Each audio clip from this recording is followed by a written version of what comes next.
All right, welcome back. Today we are doing Python for beginners from Neetcode. I haven't actually done any Python before, so this should be fun. This is me learning and just talking as I go. So I've got my notes over here in case I want to take any notes. And then we've just got our Neetcode. So I'll be reading through this and trying to figure out the challenges. And then down the bottom there is just a zoom in of this area with the code. So let us begin. Hello world is a special phrase in programming. In 1972, Brian Kernighan, a computer scientist, wrote a tutorial for the B programming language using this phrase. He later helped create the C programming language. Wow. For most programmers, writing a program that prints hello world is the first program they ever write while learning code. To follow this tradition, we will start with the Hello World program. On the right, you can see a print. That is fairly easy to figure out, isn't it? We can just copy this text and paste it in between these brackets. And with Python, does that mean we don't need these on the end, I guess? That must be a JavaScript only thing. Capitalization and punctuation manner. What happens if we put one of these commas on the end? Does that work, or does that make it fail? Oh, it's accepted, so we can put these on the end. I don't know if they're needed. Let's remove and test. Submit. Okay, I'm not sure if you need those for line breaks. I don't think you do in this. That is just a PHP and JavaScript thing. All right, that's the introduction section. What is next? So we just submit this, and then if you get an accepted output, you go next. All right, I guess we'll just add this to our notes here in Obsidian, so we have it for later. I'll just call it print hello world, print hello, oh, can't spell today. And I have to be careful because my keyboard is too noisy as it's attached to the same thing, the microphone, so I have to type very quietly. All right, what is lesson number 2 in beginners Python? How do we get to next? All right, next is, what is Python? I've heard a lot about Python lately, especially to do with AI programming as well. So I thought it would be interesting to learn a bit of Python. This looks very complicated. Yeah, it's interesting how they don't actually use squiggly brackets from decimal import. Usually I do JavaScript, PHP, HTML, CSS, that kind of stuff, but I haven't actually done anything in Python yet. So it looks like it's kind of structured a bit randomly here, doesn't it? I mean, it's still tabbed in, but it doesn't have any brackets, because usually I'm used to putting brackets around everything, or curly braces. What is Python? Python is an interpreted programming language that was created in 1991 by Guido van Rossum. Python is known for its simplicity and readability, which makes it a great language for beginners. Python is one of the most popular languages in the world. I thought PHP was, but maybe Python's more popular now. It's often the preferred language when automating tasks via scripts. It's also widely used in the scientific, computing, data science, machine learning, yes, and back-end web development. This course will teach you the core concepts of Python, but if you're a beginner, the most important thing you will learn is how to think like a programmer. Challenge. You can click the submit button to execute the code on the right. Don't worry if you don't understand any of it. I definitely don't really understand any of that. Looks a bit like a function that's calculating pi. You will notice that the output is incorrect. We want to calculate the first 20 digits of pi, but right now our program is only printing the first 19. With the power of programming, we can fix this challenge by changing a single line of code. To fix this, find the following code, n equals 19, n equals 19. So it looks like it's kind of going through this for loop here, n equals 19. So where is n? For I equals range I to n, and then n is defined down the bottom. So we change that to 20. 20, that's interesting. And now we submit, and we get the calculation of pi to 20. All right, that is the pi function complete. Python for beginners, introduction number 2. And the next one, do we need to write any of this thing? I actually found out that you can install Python in Windows subsystem as well. So if you want to run Python scripts, it's quite easy. If you just type python.exe in the terminal, it actually just links you to the Windows store. All right.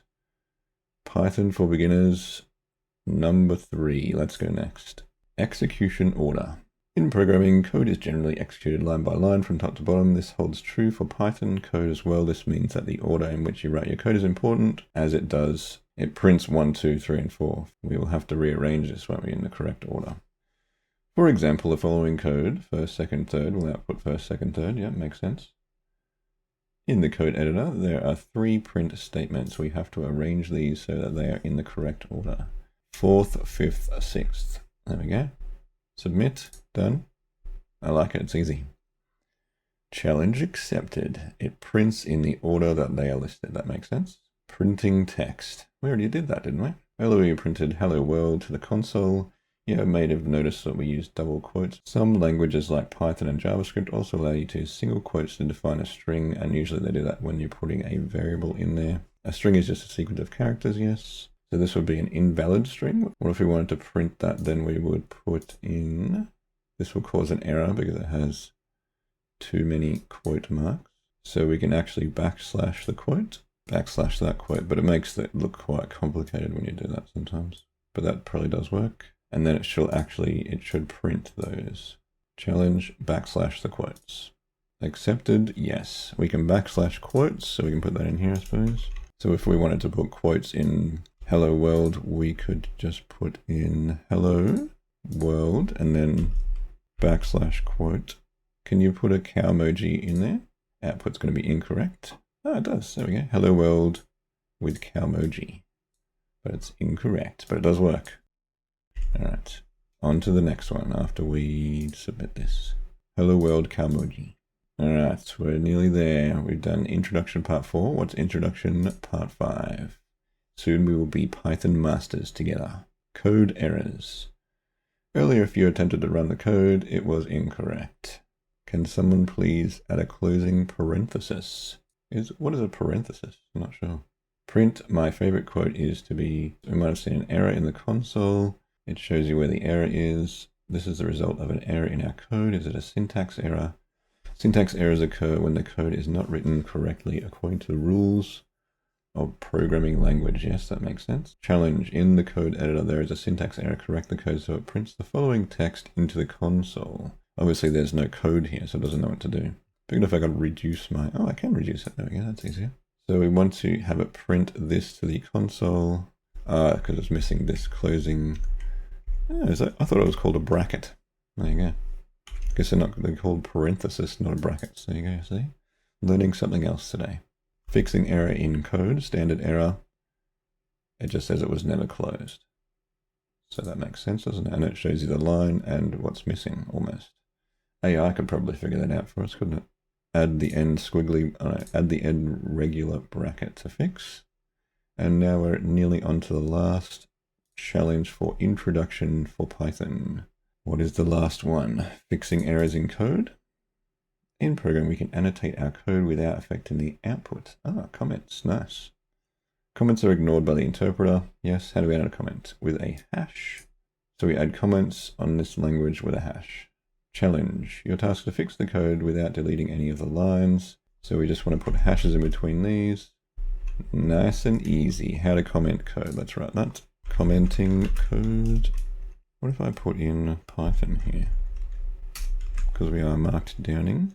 Nice. So now we have hello world backslash in quotes, and we have hash for comments. Oh yes, I should probably finish this, shouldn't I? I belong here, get me out of here, and me too. We actually want the I also belong here to be here, so we'll put this here. Now we have I belong, I also belong, and me too, and submit.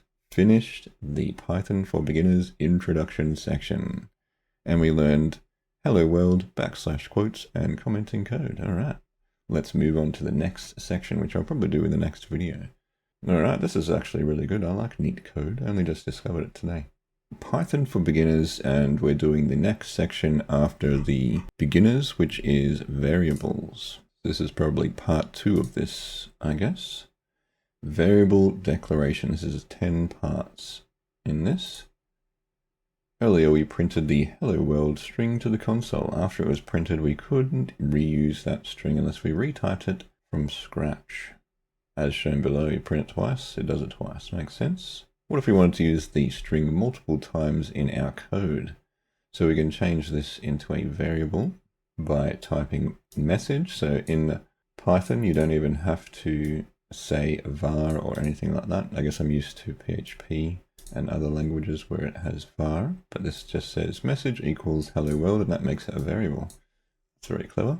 Print message, output hello world. All right, so we can just switch this into a variable doing that. In the code above, we stored the string hello world in message and then use print to print it whenever we feel like. Update the code on the right so it prints this string is stored in a variable. To the console, do we have to submit it twice? So we go message equals. This is going to confuse me later, isn't it? So now we go message equals this string is stored in a variable, submit, output accepted. All right, that's variables part 1. Next, get pro access. Oh, sad times, we have to upgrade. All right, if you like this video, give it a like and subscribe, and I'll see you in the next one.